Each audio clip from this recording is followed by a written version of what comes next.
Dahil sa kakulangan sa tubig, umabot sa halos 7 oras ang pag-apula ng mga bumbero sa nasunog na junk shop sa barangay New Lower Bicutan sa Taguig City pasado alas 2 na madaling araw.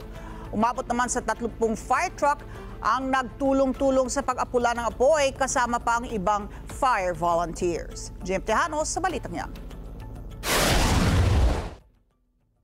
Sa kakulangan ng tubig, umabot sa halos 7 oras ang pag-apula ng bumbero sa nasunog na junk shop sa barangay New Lower Bicutan, Taguig City, pasado alas 2 ng madaling araw.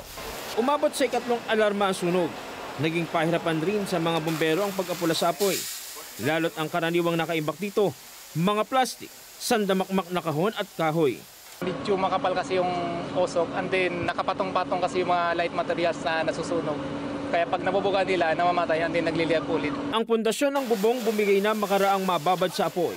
Sa kapal ng usok, gumamit na ng self-containing breathing apparatus o SCBA ang mga bumbero bilang proteksyon. Ayon sa barangay, higit nasa 1,000 square meter ang lawak ng junk shop at may katagalan ng nag-ooperate. Lahat po na mga galing sa junk shop na inano ng mga tao, dyan po nila inimbak. Malaki yung junk shop na to? Malaki po itong junk shop na to eh. Kabilang rin sa mga nasunog ay 2 10-wheeler truck na may kargang kalakal at nakahanda na sanang i-deliver ngayong araw. Isang forward truck, isang elk at ilang forklift na nasa kabuang halos 40 milyong pisong halaga. Ligtas naman ang 5 tauhan ng nasabing junk shop. Samantala, pasado alas 8 naman, nang ideklarang fire out ang sunog.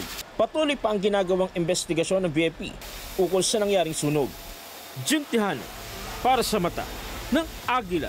Matatag, matapang, matapat.